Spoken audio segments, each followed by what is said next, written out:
Et ben écoute, ce que je te propose, Jean-Marc, peut-être Mhm.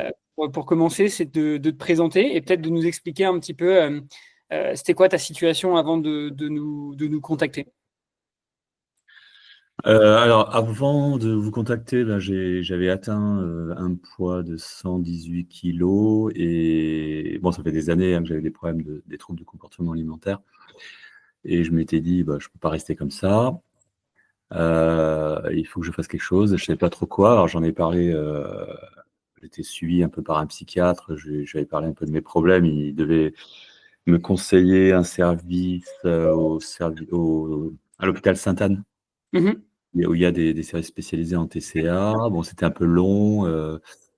Il voulait me mettre en relation, mais ça pouvait prendre des mois. Et en fait, je me suis un peu renseigné sur cette structure en allant sur Google mhm. pour en savoir plus. Et là, je suis tombé sur un lien sponsorisé de Smart Life Coaching. Donc, ça m'a intrigué. Et du coup, j'ai regardé et je trouvais que c'était intéressant. Et c'est comme ça que j'ai pu avoir un premier entretien avec toi et qui m'a convaincu du coup de m'inscrire. Voilà. Ok. Et du coup, toi, tu m'as dit donc, enfin, tu nous as dit que ça faisait des années que tu étais dans cette situation, que tu Ouais. avais des troubles alimentaires. Est-ce que tu en avais Mm. conscience? Est-ce que tu n'en avais pas conscience? Pourquoi, en fait, à ce moment-là de ta vie, tu t'es dit, bah, il faut que je règle ça et tu l'avais pas fait avant? Alors, j'ai eu des périodes un peu, des hauts et des bas dans ma vie, quoi. Mhm, C'est-à-dire, il y a des périodes où ça allait mieux, de rémission, d'autres, ça allait moins bien. Bon, là, c'est surtout parce que j'avais atteint un pic. Alors, il faut dire que j'avais, dans mon passé, bon, ça fait maintenant quoi, 20 ans, 20 ou 22, je sais plus, ouais. Je m'étais fait poser un anneau gastrique. ah, ok, ouais. Et à l'époque, je faisais, je crois, 125 kilos à peu près. Donc, mon médecin m'avait conseillé de poser ça. Donc, c'est ce que j'ai fait. J'ai perdu pas mal de poids. Ensuite, petit à petit, j'en ai repris. Et puis, c'est vrai qu'après le Covid, ça c'est mon comportement alimentaire s'est un peu de nouveau dégradé. J'ai fait moins de sport, j'ai pris du poids, etc. Et donc, progressivement, j'étais pas très bien non plus mentalement, pas mentalement ou moralement, quoi. Du coup, c'est un ensemble de choses qui ont fait que j'ai atteint là un peu 118. Pour moi, c'était presque le sommet de ce que j'avais, quoi. Mhm. Et sachant que j'étais déjà arrivé à 85, enfin, je pouvais plus me boire dans la glace, tout ça, je me suis dit, il faut vraiment que je réagisse, que je fasse quelque chose. C'est ça un peu le déclic, c'était que je pouvais plus me voir dans la glace, hein, voilà. C'est souvent ça, hein, les personnes qui sont dans ta situation, même moi aussi à l'époque, mais c'est souvent le poids qui est le déclencheur de il faut que je règle mes problèmes effectivement avec l'alimentation parce que Ouais, oui, c'est ça- ça. voilà. Alors, j'avais conscience que je mangeais sans doute, alors, peut-être pas tant que ça. C'est après avec le coaching, Mm. je me suis rendu compte que vraiment, j'avais un dérèglement alimentaire. Bon, par contre, c'est vrai que le soir, bon, moi, c'est comme je crois beaucoup, c'est surtout le soir que j'avais ces problèmes un peu d'hyperphagie, là, émotionnelle. Et bon, je me rendais bien compte que je mangeais trop au-delà de ma faim malgré tout, quoi, tu vois, mais j'ai pas forcément conscience de ce que ça a impliqué derrière, enfin tout ça, que après, avec le coaching, j'ai pu voir de plus près pour pouvoir travailler ça, quoi. Mm. C'est le cas de beaucoup de personnes, hein, ne pas forcément avoir conscience que c'est un problème, en tout cas que c'est pas normal effectivement, tu vois, d'avoir ces moments où tu vas manger beaucoup, peut-être, en tout cas sans avoir faim. Ouais. Euh, et il y a de grandes chances que tu vois ce que tu as fait avec ton anneau. Il y a beaucoup de gens qui le font avec des sleeves, voilà, toutes ces choses-là. Mm, mm, mm. Mais en fait, ça se concentre que sur la conséquence du problème, c'est-à-dire ta perte de poids, alors que en fait, la cause, c'était probablement ta relation alimentation. Ça voulait Ouais. dire que tant que tu réglais pas cette relation alimentation, tu étais un peu voué à reprendre le poids que tu avais perdu. Mais peut-être qu'à l'époque, quand tu avais fait cet anneau, tu n'en avais pas conscience aussi, quoi. C'est vrai, et puis c'est bon, alors j'ai consulté, tu vois, bon, alors, c'est vrai que le problème en France, bon, c'est que comment dire, les spécialistes les spécialités, on va dire, sont assez cloisonnées. Donc, Mm, j'allais voir le chirurgien qui m'avait opéré. Bon, lui, c'est un spécialiste en chirurgie. Donc, toi, il regardait même pas l'aspect trop, finalement, alimentation. mm, C'était surtout si, voilà, si ça descendait, puis si j'arrivais à avaler. Enfin, il me gonflait ou alors dégonflait selon les. Mais voilà, parallèlement, j'allais voir une une diététicienne, mais elle qui mm, s'occupait que de l'aspect vraiment alimentation. J'ai pu voir aussi des psys, mais c'était juste l'aspect psychologique. Mais tu vois, il n'y avait pas une démarche finalement un peu holistique qui traite mm. l'ensemble des problèmes en même temps. Et puis, bon, quand tu vas voir un spécialiste, bon, tu vas une fois, bon, chirurgien, c'est une fois tous les 6 mois. La diète, j'essaie d'y aller parfois un peu plus souvent, une fois toutes les 2 semaines, mais c'est pas la même chose qu'un accompagnement au quotidien, quoi. Donc, ça, c'est limite, quoi. Ouais, c'est clair. Et le problème, comme tu l'as dit, il y a deux limites dans ce que tu dis. C'est effectivement la fréquence des rendez-vous. Enfin, même voir quelqu'un toutes les 2 semaines, c'est pas suffisant, surtout pour des personnes des fois qui ont des crises quasiment tous les soirs. Et puis même effectivement, comme tu l'as dit, c'est pas uniquement de l'alimentation, Mm. c'est pas uniquement de la psychologie. Et il faut toujours prendre en compte cette approche globale. Et c'est vrai que c'est dur aujourd'hui, en tout cas, le système français, quand on regarde, il n'est pas vraiment adapté Mm. pour des personnes qui en souffrent. D'ailleurs, aujourd'hui, la plupart des gens qui en souffrent et qui essayent de se faire aider par le système classique, c'est plusieurs années. D'ailleurs, ce que tu expliques là, Mm. ce que tu m'as dit par rapport à Sainte-Anne, c'est quand même fou quand on y pense de dire que la personne, elle a des troubles alimentaires, elle prend du poids, elle va pas bien, et voilà. Et on lui dit, bah, faut attendre plusieurs mois avant Mm. qu'on puisse t'aider, quoi. Donc, Et d'aller dans un hôpital psychiatrique, bon, ça aussi, c'est un peu connoté, tu vois, je me dis, ouais, mon Dieu, bah, si ouais. un docteur, il faut que j'aille dans un hôpital psychiatrique. Bah, effectivement, pour beaucoup de personnes qui ont des problèmes, on se sent pas forcément malade. Et c'est vrai que quand on dit hôpital psychiatrique, on fait le schéma de oula, là Mm. ça fait un peu malade. Et c'est vrai que du coup c'est dur. Mm. Et pour moi, de toute façon, alors après, ça dépend. Ils ont plusieurs façons de faire. Il y a l'hospitalisation de jour, l'hospitalisation complète. De toute façon, une hospitalisation complète, ça ne règle généralement jamais le problème, hein. C'est Non, là, c'était pas le cas, c'était plutôt participation à des groupes, enfin, ouais, des. ok. Mm. Ok, bon.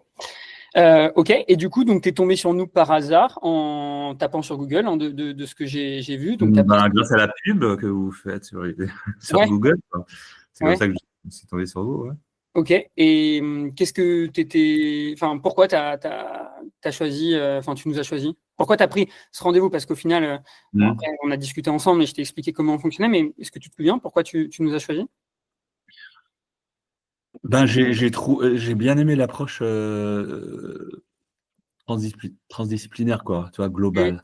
Tout de suite, ça m'a séduit. Bon, j'ai lu aussi oui, les verbatims un peu des gens qui ont été suivis.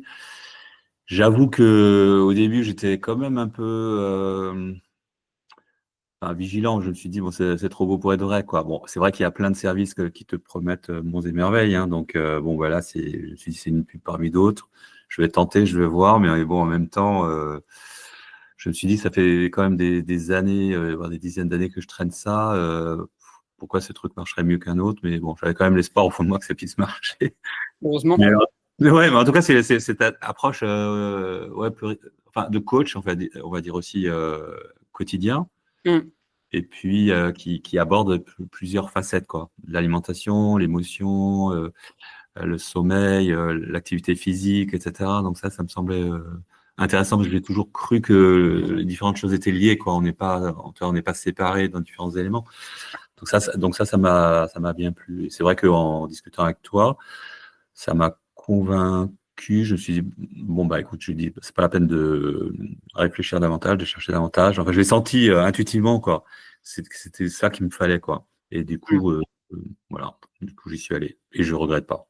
Ok, bah écoute, effectivement, je pense que tu as raison. S'écouter, c'est souvent quelque chose qui est bien. Généralement, on a nos intuitions, et c'est la même chose de toute façon dans l'alimentation, c'est ce qu'on explique. Mais généralement, s'écouter, c'est souvent une bonne idée en fait. C'est jamais facile à faire parce que, comme tu l'as dit, on a des peurs. Je pense que c'est normal d'être sceptique. Je pense qu'il n'y a pas une personne aujourd'hui qui rejoint notre programme en disant mais c'est qui cela, même si ça fait aujourd'hui presque 8 ans qu'on existe. C'est qui, c'est en ligne, voilà. Et pourtant, généralement, les gens ne regrettent pas. Donc, même si le premier pas est le plus difficile, Mm. tu l'as fait et comme tu dis, tu ne regrettes pas. Donc, ça, c'est génial.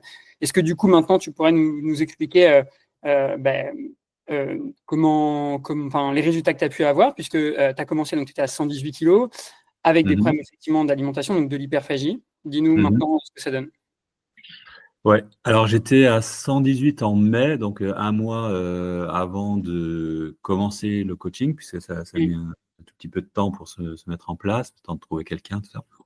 Et entre-temps, toi, le seul fait de vouloir de me mettre dans cette dynamique, eh ben, j'avais déjà perdu 2 kilos. Mhm. Enfin, bon, j'étais vraiment monté au sommet, alors bon, ça peut varier plus ou moins. Et donc, c'était plutôt 116 au moment en juin, quand j'ai commencé donc avec Léa. Aujourd'hui, je suis à 96. Donc ça fait 20 kilos, voilà. Donc quand même, donc ça fait en 10 mois ou 11 mois. Mm. Et puis ça s'est fait petit à petit. Alors au début, il y a eu tout un travail de un peu restructuration. Même je me souviens de mon calendrier. Je me souviens que j'allais sur Outlook. Je me dis à quel moment je dois manger, je dois me coucher. Parce qu'en fait, je me suis rendu compte que j'avais une vie complètement. Enfin, c'était assez chaotique en fait l'organisation de finalement de ma vie. Et ça m'a aidé aussi, tu vois, à le fait de structurer mon temps, d'avoir conscience du moment où je vais manger, de prendre le temps, enfin de conscientiser tout ça. Mm. Ça, c'était la première approche. Après, donc j'étais suivi par Léa depuis le début, que je trouve vraiment incroyable.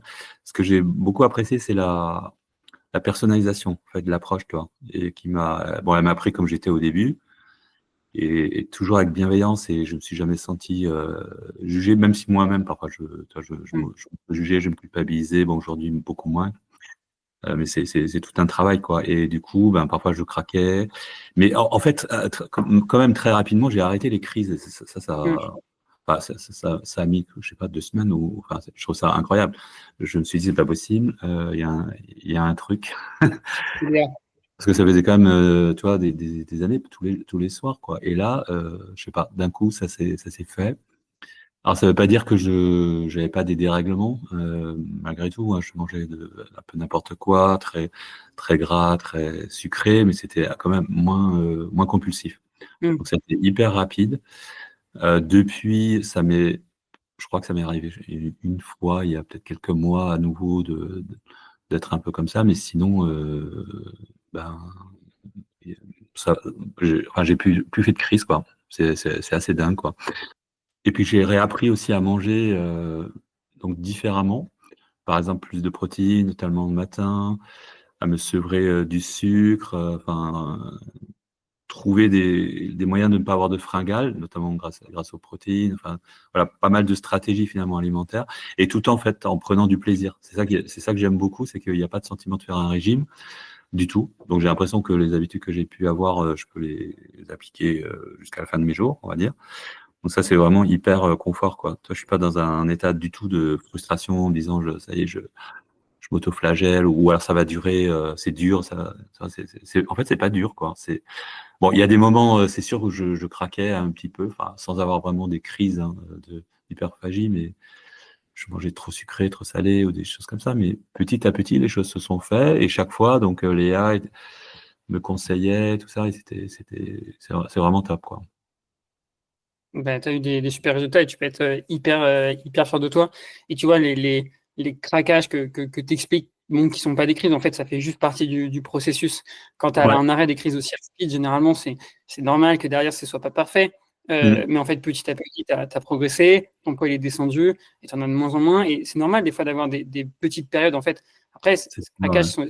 tant que c'est pas grave, tu vois, tant que c'est contrôlé, tant Mm. que c'est maîtrisé, tant que c'est pas Ouais. un excès, tant que c'est conscientiser et accepter aussi. Bon, bah voilà, ça arrive, mais tout le monde, hein, Mm. quand on a des problèmes alimentaires ou pas. Mm. Le plus important, c'est de se dire que ça a été une fois, hop, je m'y remets maintenant et c'est pas grave. Et effectivement, quand tu dézoomes, bah, il y a quand même 20 kilos qui ont été perdus. Mm. Et malgré tous les plaquages, tu sais, ça n'empêche pas de perdre du poids. Donc, déjà, c'est super ce que tu as pu faire. C'est de très très très beaux résultats et tu peux être fier de toi. Et comme tu le dis, ce qu'on cherche, c'est la facilité parce que plus c'est facile, enfin en tout cas, Mm. plus tu as l'impression que c'est facile, plus derrière tu vas pouvoir tenir et enfin ce sera durable parce que ce sera facile. Donc je pense que Le plus c'est dur, c'est aussi vrai que c'est finalement les jugements qu'on peut avoir sur soi-même, quoi. Tu vois, ouais, le fait de se culpabiliser, ah ça y est, j'ai craqué. Tu vois, il y a eu 2 ou 3 fois où je me suis dit bon, c'est pas la peine. Finalement, j'ai l'impression de revenir en arrière, de tout saboter, etc. Tu vois, mm, et en fait, ça t'aide pas du tout, quoi. Et c'est là où Léa, elle m'a vachement aidé, quoi. Tu vois, bon, ce qui est fait est fait. Et on s'y intéresse plus, quoi. Ce qui est intéressant, c'est mm, c'est ce qu'on va faire maintenant. Et du coup, mais ça, c'est tout un travail, hein. C'est pas automatique au départ. C'est pour ça qu'il faut un certain temps quand même pour ingurgiter ça, quoi. Mais maintenant, je le regrette pas, parce que c'est incroyable comme ma vie a pu changer. Et puis, en fait, l'impact, il est pas seulement sur mon corps. Bon, déjà, maintenant, je peux me regarder dans une glace et me plaire, j'allais dire. Alors Déjà, qu'avant, je ne ouais. pouvais plus me regarder. Donc, ça me donne aussi plus de confiance en moi, même si la confiance en soi, la vraie, on va dire, elle dépend pas du regard qu'ont les autres sur soi ou même de son physique non plus, hein. C'est quelque chose de plus Mm. intérieur, de travailler ça aussi. Mais bon, ça aide malgré tout. Et c'est un peu une dynamique vertueuse, quoi. Et ça m'aide aussi, même dans mes relations avec les autres ou au niveau du boulot. Enfin, ce qui est assez incroyable, c'est, bon, je le savais intellectuellement, mais là, je l'ai vécu, on va dire, physiquement. L'impact de l'alimentation, finalement, c'est de la chimie, quoi. Mm. Chimie de corps, quoi. Que ça a aussi sur son mental. Et du coup, dans les relations avec les autres, bon, le fait d'être moins fatigué, en faisant attention à dormir suffisamment, le fait de mieux manger, bah, quelque part, ça te met dans un potentiel plus favorable pour être en communication avec les autres, mes collègues, mes collaborateurs. Toi, je suis manager, tout ça, et je Mm. suis beaucoup plus détendu finalement aussi. Donc, ça a des impacts pas que physique, mais aussi, je trouve, mentalement. Et du coup, si tu es plus agréable avec les autres, ben, quelque part, les autres, ils te répondent en retour, quoi. Et ça rend la vie plus facile, etc. Donc, quelque part, ça améliore plein de choses dans la vie, quoi. Donc, ça, c'est incroyable. C'est l'effet domino. C'est souvent effectivement ce que je vois. La relation à l'alimentation, la perte de poids, et puis après tout découle, la confiance en soi, l'énergie, la joie de vivre, toutes ces choses-là. Ouais, exactement, ouais. C'est Donc, génial. c'est top que tu te rendes compte aussi. Ok, et peut-être une dernière question. Qu'est-ce que tu dirais à une personne qui hésite à se lancer aujourd'hui? Quelqu'un qui hésite à se lancer, C'est une question peut-être comme toi au début quand tu as pris ce premier rendez-vous. bah, je dirais déjà de prendre un rendez-vous avec toi. On va dire ça coûte rien, de se laisser convaincre, de suivre son intuition, et puis, enfin, moi, je dirais de pas hésiter. Après, c'est chacun en fonction de son histoire, etc., qui réagit différemment, quoi. Mais en tout cas, moi, je regrette pas du tout d'avoir sauté le pas, quoi. Loin de là. Bon, peut-être je peux même avoir un regret de ne pas l'avoir fait avant. Je sais qu'il faut pas regretter. C'est ça. Bah, Mais aimé. non, non, c'est vraiment. Et peut-être de lire aussi, ouais, les témoignages des uns et des autres, quoi. Ça peut être intéressant. Ou alors de regarder, de s'inscrire dans la communauté là, que tu as pu Mm. créer sur les réseaux sociaux, où il y a des témoignages, etc. Et de voir aussi peut-être à partir de ça ce qu'il en est. Bon, je pense qu'il faut quand même avoir la volonté, on va dire, de s'en sortir. Donc, il faut quand même une motivation au départ. C'est pas Mm. un truc magique, hein. C'est quand même, bon, c'est Mm. moi qui ai fait le travail, même si c'est, bon, Léa, heureusement qu'elle était là, parce que c'était hyper précieux, tu vois. Mais après, c'est à chacun de se dire, bon, qu'est-ce que je veux faire finalement de ma vie? Est-ce que je veux vraiment m'en sortir? Donc là, après, les outils sont là. Mais c'est pas quelque chose de magique, tu vois, c'est pas un produit, un médicament que tu prends et ça y est, les choses. Je suis d'accord avec toi. Et de toute façon, c'est ce qu'on dit dès le début. Quand les gens me disent, j'ai l'impression que ce que vous dites, c'est magique. Je dis non, c'est pas magique. Tu vas travailler, ça va être dur. Tu vas avoir Ouais. des moments de coups de mou, etc., etc. Mais par contre, ça fonctionne. C'est Mm. la différence. C'est la différence entre simplicité et facilité, je trouve. C'est-à-dire que sur le papier, c'est simple. Mm. Et en réalité, c'est pas facile pour les gens qui vont le mettre en place. Ça Donc, demande ça demande des efforts, ouais, malgré tout. bah, bien sûr. Ouais, bien sûr. Des efforts, c'est pas non plus difficile au sens de ça. Enfin, ça ne frustre pas parce qu'on voit Mm. les résultats de ces efforts finalement. Du Mm. coup, c'est plutôt même gratifiant, quoi. Mais il faut effectivement avoir une certaine discipline, je veux dire. Tu vois, par exemple, le fait de se coucher plus tôt, le fait de ceci, cela. Enfin voilà, c'est au début, ça change un peu les habitudes, quoi. Mais c'est que pour le bien, quoi. Donc, allez-y.